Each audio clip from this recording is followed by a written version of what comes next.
Hello and welcome to my art journal watch-along video. I'm Sarah, the artist behind Pinselgeschichten, and today I'm making my page for the May challenge of the journal workshops. So I'm starting with watercolors, and I'm watering the parts that I want to have in the background. The theme of the page is Spring of Dreams. That's the name of the challenge. And all the things that I want to have in the background and be kind of realistic, I'm painting with watercolors, different kinds of brown and black and blue, and painting stone with nature. And I do that best if I use any kind of remains on my palette there. I'm not taking in lots of new color other than the blue. Everything is just remains from other paintings that I still have on my palette. I just can reliquify them and paint stone and have it look quite natural. Once that layer was dried, I thought I wanted to go with inks with the spring. So I'm just painting with Indian ink, different kinds of colors, pretty much the rainbow, just dabbing down color to make it look really wild and dreamlike and unreal. I want to state very much that this is an unreal part of the painting, and that is the dream part or the fantasy part.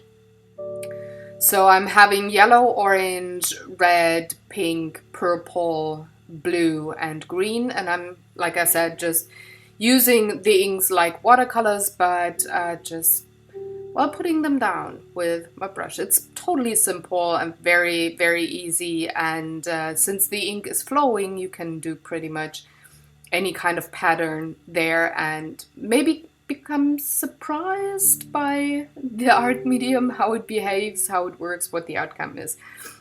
So drying off that layer, I'm having my main part of the page down, and now I'm using a stencil here that I thought would work nicely with some Tombow dual brush pens and just liquefying the color there, but it didn't work out the way I wanted it to, so I got rid of the stencil and pretty much drew in the lines of the stones on my own and then liquefied that with a water brush. Now, I changed the medium here because the colors of those pens are way more vibrant than I could ever have in so few layers with my other watercolors, and I can control better where the color actually goes. So I'm using gray, two kinds of brown and black there to, create a cavern. I want to make sure that the viewer knows that the middle section where the spring of the dreams originates is actually underground, and it's a cavern, and the dreams or water, whatever you want to call it, just flows out of the stone. So with 3 shades of green of the same marker, I go in and just put down some shrubbery, could be grass, bushes, moss, whatever you see in these green sections here. But I want to just create some depth and, suggest that there is nature and real stones, reality in the background, and the dreams, the colorful flow there just originates right from that. So pretty much mixing up reality and fantasy land here. With colored pencils, I go in and intensify certain things, especially shadows. I could have done that with the watercolors as well, but I wanted to have a sharper look on those sections and not have the lovely blurry lines of watercolors there, so that's why I chose colored pencils. And by just deepening up the shadows in certain areas, I create dimension and depth here. I'm still staying quite abstract, and I'm nowhere near realism, but you get a hint of what I want to transport, what I want to say, and your eye and your brain makes the rest. So I don't have to be super realistic with the way I put down the shadows. And you know, it's a unreal painting nonetheless. It's dreams that I'm depicting here, or a spring of dreams, as I think. And since we all know this probably doesn't look like that in real life, I don't have to be realistic with all the parts that we see in nature. So, just saying. Once I had the main shadows in, I went ahead and used my white gel pen to, well, have the lines of water, like the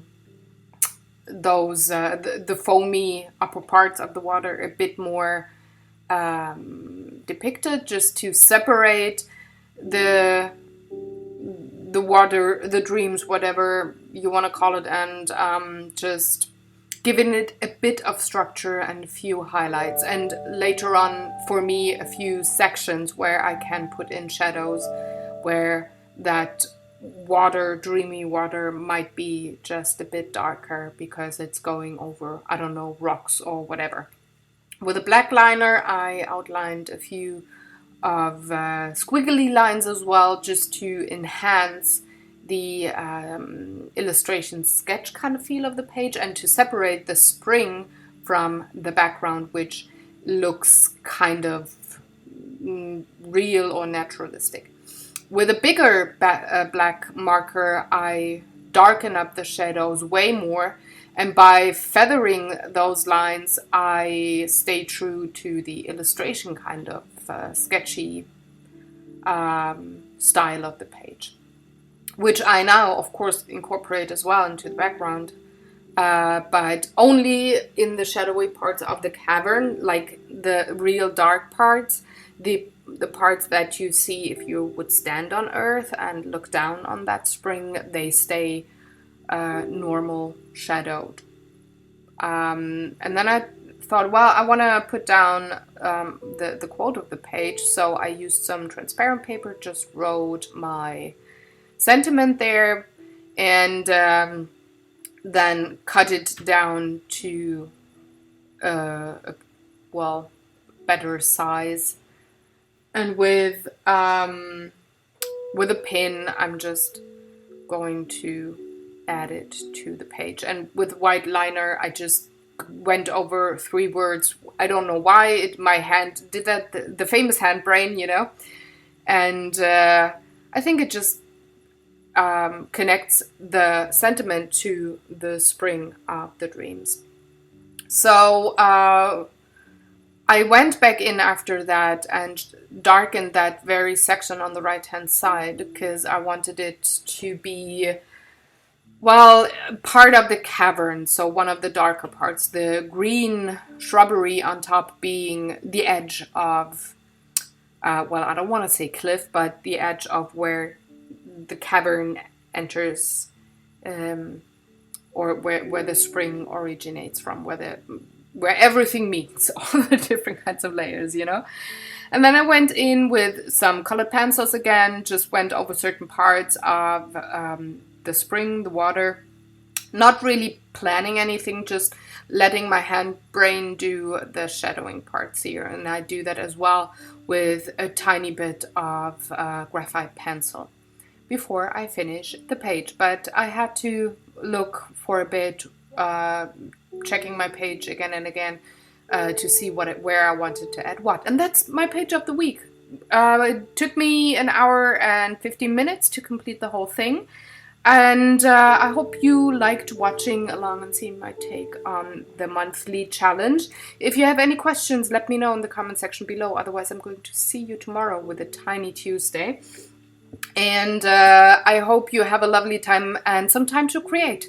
Thank you very much. I see you. Bye-bye.